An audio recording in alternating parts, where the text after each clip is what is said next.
मित्रों प्रणाम। मैं टूना जी पांडे, एमएलसी सिवान बिहार। आप समस्त प्रदेशवासी, देशवासी, सिवान की सारी अमन पसंद जनता को मेरा सादर प्रणाम। देखिए सब, हमारे सिवान की, हमारे प्रदेश की, बिहार की सारी अमन पसंद जनता आप लोगों के सामने विश्वव्यापी महामारी जो आई हुई है कोरोना, इससे तो सारे देश लड़ रहा है, सारा विश्व लड़ रहा है। हम लोग भी यथासंभव लड़ रहे हैं। आप लोग भी इसमें अपना सहयोग दीजिए, लड़िए, एकदम दूरी बनाए रहें, घर में रहें, घर से बाहर नहीं निकलें, सरकार की दी गई गाइडलाइन पर हम लोग रहें। मित्रों, हमें तो नहीं कहना चाहिए, लेकिन अब इस महामारी में एक बार और हम लाइफ आई रहनी वो दिन तो ये बात रुआ सबसे आग्रह कई नहीं, और आज भी हम आग्रह करम बिहार के जनता की हैसियत से, बिहार के एक जनप्रतिनिधि की हैसियत से, कि महामारी तो कोरोना बटले बा। अब तक बिहार में 2 आदमी कोरोना महामारी से उन लोगों की मृत्यु हो गई बा, 2 आदमी के। लेकिन कोरोना से बहुत बड़ा महामारी हमने के शिक्षक हड़ताल भी बा बेरा, और सरकार पता नहीं कवना नींद में सुतल बा। हमने के काय में कहल जा, सरकार के कुछ कहत में भी नहीं बन पावत। सरकार तरह तरह के बात कहे लगी।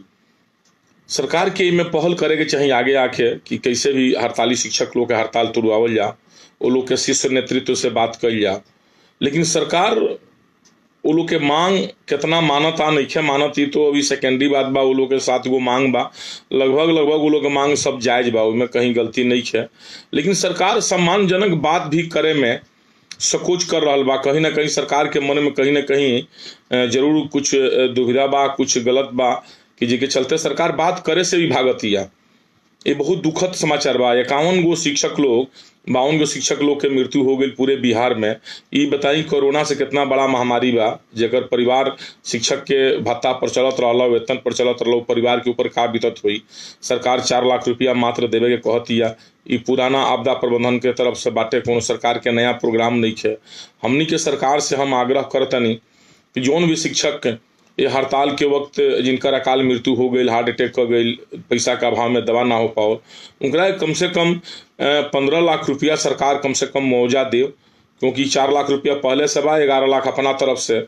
अभी देख, कोनो प्राइवेट स्कूल, प्राइवेट फैक्ट्री में अगर कोनो भी मजदूर काम करता, चाहे केहू कोनो काम करता, हमरा ये अनुभव बा कि डेली बेज में वह बहाल कैनी, ओकर बाद ओकर परमानेंट भी हो जाला, आराम से नौकरी करेला, रहेला बेचारा, ओकर पीएफ वो सब कटेला।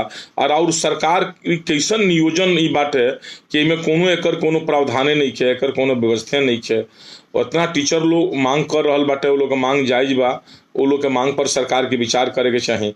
विशेषकर हम तो शिक्षा मंत्री के ज़्यादा ना कह पाए, वहाँ के योग्य बुजुर्ग आदमी बानी, वहाँ के देख हल्के से लागेला कि हमेशा एनी टाइम वहाँ के गुस्से में रही न। बुझाता कि पूरा बिहार सरकार के शिक्षा विभाग वहाँ के मुड़िए पर चलेला, हमरा ये बुझाला। वहाँ के सरकार के लोग कुछ गुमराह कर दिले बा, पदाधिकारी लोग, जैसे जो सीनियर पोस्ट पे पदाधिकारी बैठल बा लोग, उस सरकार के भी कुछ गुमराह कर रहा बा। और मंत्री महोदय लोग जाकर हमारे मुख्यमंत्री महोदय के भी गुमराह कर रहा बा। इससे सरकार के बहुत बड़ा क्षति हो रहा बा। आज ना तक काल क्षति के भुगते के पड़ी। सरकार के ऊपर उठे के चाहिए, नींद पर सुतला से फायदा नहीं है। सरकार कम से कम, शिक्षक लोग भी सरकारे के एक ठो अंग हटे। ये शिक्षक लोग के ये सरकार, जो सरकार अभी बा, यह सरकार ऊपर बहाल भी कैले रहे, तो कम से कम शिक्षक लोग के सम्मानजनक बात करके ये हड़ताल के खत्म करावल जाए, तो वो लोग के शीर्ष नेतृत्व से बात कल जाए। विशेषकर हम अपना एमएलसी भाई लोग से भी आग्रह करब कि 6 गो एमएलसी भाई साहब हमारे सब स्नातक से, 6 गो एमएलसी भाई साहब हमारे टीचर से, शिक्षक से हम भी मानी साथ है, और भी हमारा ऐसा बहुत एमएलसी लोग बालो कि जे में सहयोग करे खातिर तैयार हुई।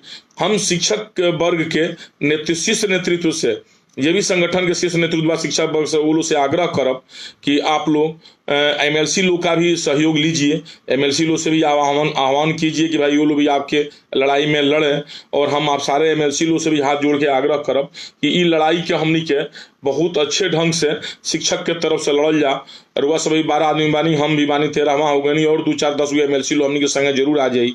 और सरकार ई जाति करती है शिक्षक लोग के संगे एकदम। शिक्षक लोग के जब गुरजन लोग के भी वो मान सम्मान नहीं दे सकत, अच्छा ढंग से बात करे की स्थिति में सरकार नहीं है, ये सरकार के का कहल जाए हमारा समझ में नहीं आवत। ऐसे हमनी के विशेषकर शिक्षा मंत्री से आग्रह कैला से शिक्षा मंत्री मानो मुनम ना हमारा जहाँ तक पूरा आशा बा आग्रह करे कि यहाँ कहिए नहीं है, यहाँ के जितने गोड़ लागल जाई उतने यहाँ के दोसर भाषा समझत नहीं, तो हमनी के वही भाषा में यहाँ के समझावल जाओ कि एक बिहार के शिक्षक के संगे रुआ काहे ऐसा दुर्व्यवहार करत तनी, एक सजा रुआ मिले के चाहिए निश्चित बा। 51 शिक्षक मर गई केकर जिम्मेदारी बनता, सरकार की जिम्मेदारी कुछ बनता कि नहीं? क्या इ पर FIR केस नहीं चल सकता सरकार पर? एक सरकार के नीति के चलते 52 शिक्षक मर गई, आखिर के एकर गुनाहगार बा? साक्षात गुनाहगार एकर सरकार भी या सरकार पर माने के तैयार नहीं है। तो कम से कम सरकार पर जागो ना, अगर जागी तो आवे वाला आंदोलन बहुत भयंकर आंदोलन हो जाई और उसमें सरकार के झुके के पड़ जाई, सरकार के सब कुछ गंवावे के पड़ जाई, ये निश्चित बा। हम सारा अपना MLC लोग से आग्रह करब कि जोन 4/5/2020 से जोन हमने के आंदोलन रुआ सब के और सरकार अगर मांग नहीं मानत तो रुआ सब 5/5 से आंदोलन करे के रुआ राजभवन मार्च के रुआ सब जोन अल्टीमेटम दिले बनी, वो अल्टीमेटम में रुआ सब सारा MLC लोग के भी आह्वान करी और MLC लोग से भी आग्रह बा कि वो हमनी के राजभवन मार्च में हमनी के संगे संगे शिक्षक लोग के चले के, कहें कि शिक्षक लोग के मांग कोनो गलती नहीं है। शिक्षक लोग के मांग आप सब महिला लोग के 100% ऐच्छिक स्थानांतरण भाई में कौन गलती बा? बात भाई एकदम सही बा। राजकर्मी के दर्जा रुआ काहे नहीं देत, कितना दिन डेली वेज में रुआ खटावत रहे, कम से कम मान सम्मान दर्जा तो राजकर्मी के रुआ दी वो लोग के, कौन मांग वो लोग गलती बा? हाई कोर्ट सुप्रीम कोर्ट के जो आदेश बा 78 नंबर वो आदेश के रुआ पालन नहीं कर पावत, तो समान वेतन समान अब जोन भी मने वो लोग के मांग भी बा, हमारा नहीं के वजह कि वो लोग के पेंशन के बा और भी कोनो मांग वो लोग की गलती नहीं है। अगर एक दूगो मांग गलती बा तो ओकरा के मत मानी, ओकरा के छोड़ दिया जाओ, ना मानल जाई, लेकिन जोन माने लायक बा तो माने के चाहिए। और वह सबसे मानल तो एक तरफ वह सम्मानजनक बात नहीं करत, इस सरकार के बहुत असंवेदनशीलता बा सरकार के, आप जान जाए। तो हम शिक्षा मंत्री से भी कहे आग्रह करे लगे, शिक्षा मंत्री नहीं किया, हम आग्रह तब करना शिक्षा मंत्री से, मुख्यमंत्री महोदय से आग्रह करता नहीं कम से कम अपना शिक्षा मंत्री के रुआ बुला के वस्तु स्थिति जानी, ना तो हमने ऐसे जनप्रतिनिधियों के कम से कम बुला के कम से कम वस्तु स्थिति जानी कि शिक्षा के का हाल बाटे, शिक्षक लोग के का व्यवस्था बा।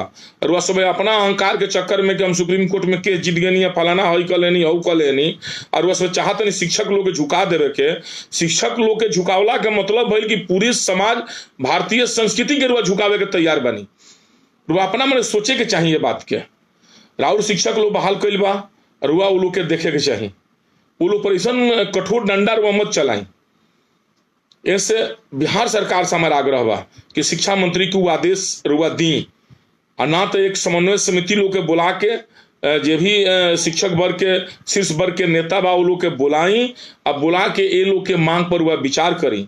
जे भी इस समय हड़ताल के समय जे भी जिनकी भी मृत्यु हुई है शिक्षक लोग की 52 आदमी की, इन लोगों को कम से कम 15 लाख रुपया मुआवजा दीजिए, तब उन लोग का एक मजदूर का भी एक मन क्या मन हमको समझ नहीं। तो आपदा प्रबंधन का 4 लाख बहुत पहले से चला आ रहा है, इसमें आप क्या शिक्षक लोग के लिए अलग से व्यवस्था किए हैं? समाज के जिनको आप अग्रणी गुरुजन पूरी रीढ़ इनके ऊपर बनी हुई है, अब आप उन्हीं पर थोड़ा सा भी ध्यान नहीं दीजिएगा तो ये कहाँ तक शिक्षा स्तर चला जाएगा, बिहार का क्या स्थिति होगा हमको समझ नहीं आ रहा। आने वाले दिन में हर कर्मचारी को लगेगा कि आप हमें अपमानित कर रहे हैं, तो आपको अपमान करना शोभा नहीं देता है। सब आप शिक्षक लोगों को बुलाइए, शिक्षक के वर्ग को बुलाइए और उनसे वार्ता करिए, उन लोगों की मांगों पर विचार करिए सहानुभूति पूर्वक। आप पहले तो मान सम्मानजनक उनसे आप बात करिए, अपने शिक्षा मंत्री को कहिए आपके शिक्षा मंत्री उस योग्य है नहीं। शिक्षा मंत्री और उनके जो भी माने कसिंदे चाहे करिंदे जो भी व्यक्ति लोग हैं सलाहकर्ता, वो शिक्षा मंत्री को और बिहार सरकार को डुबा देंगे। ये शिक्षक आंदोलन ऐसा ना हो अभी एक जेपी आंदोलन से निकल कर आए हुए हैं, एक बहुत भयंकर आंदोलन हो जाए। अभी हम मीडिया ऊपर देख रहे थे क्या मछली पार्टी कौन पार्टी लोग मना रहा है और शिक्षकों के विषय में कोई सोचिए नहीं रहा है। ये सरकार की असंवेदनशीलता है। तो हम सारे अपना MLC भाई लोग से हाथ जोड़ के निवेदन आग्रह करब, स्नातक क्षेत्र के और शिक्षक वर्ग के सारे लोग से हाथ जोड़ के आग्रह करब कि रुआ समेत बहुत पुरजोर हमेशा शिक्षक लोग के मांग उठावे नहीं, हमें बात से सहमत बानी। ये लड़ाई आर पार के लड़ाई लड़ देवे के बाद सरकार के सामने सरकार के महसूस हो जाओ कि कोनो जनप्रतिनिधि के इस तरह मने अपमानित कईल ये उचित नहीं है।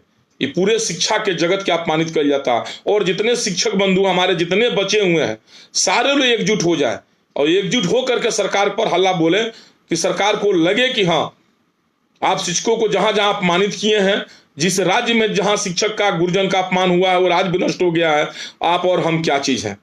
तो इसीलिए आप लोग हाथ जोड़ करके बस यही आग्रह करेंगे कि कोरोना महामारी में सब लोग को अपने सतर्क भी रहना है और विशेषकर शिक्षक वर्ग पर विशेष ध्यान देना है। और सरकार से, बिहार सरकार से विशेष आग्रह करेंगे वो शिक्षा मंत्री को बुलाएं और बुलाकर उनको मार्गदर्शन दें, और जो भी शिष्टमंडल दल है शिक्षक वर्ग के उनको बुला करके उनसे सम्मानजनक बात करें, बात करके हड़ताल जल्दी तोड़वाएं। मैं समझ रहा हूँ इस बात को, शिक्षा विभाग का हड़ताल बहुत ही दुखद हड़ताल है, और पता नहीं शिक्षा मंत्री को पता है कि नहीं पता है, उनका लड़का तो थी में नहीं पढ़ रहा होगा सरकारी स्कूल में, और ना उनको इससे मतलब है। लेकिन जिस गरीब आदमी का बच्चे सब सरकारी स्कूल में पढ़ रहे हैं, उस परिवार के साथ शिक्षा मंत्री नाइंसाफी कर रहे हैं। थोड़ा दूर से सोचे तो, वो तो एक भी शिक्षक नहीं रहेंगे तब ये लोग जिसको जहां पढ़ाना होगा सो पढ़ाएगा करेगा। तो सब शिक्षक लोग एक बार सबको सस्पेंड कर दें, पूरे बिहार का शिक्षक प्रणाली ही खत्म कर दें, नया स्तर से सारा कुछ काम होगा। आया न तो कहीं भी अगर आपके किसी कोना में संवेदनशीलता बना है, वो गरीब परिवार के विषय में सोचिए। जिस परिवार का बच्चा स्कूल में पढ़ने आता है उस परिवार के विषय में सोचिए कि उसके बच्चे के ऊपर क्या बीत रही है, वो क्या पढ़ रहा है स्कूल में। और वो शिक्षक के विषय में सोचिए कि जिनकी पूरे परिवार शिक्षक के नौकरी से चलता है।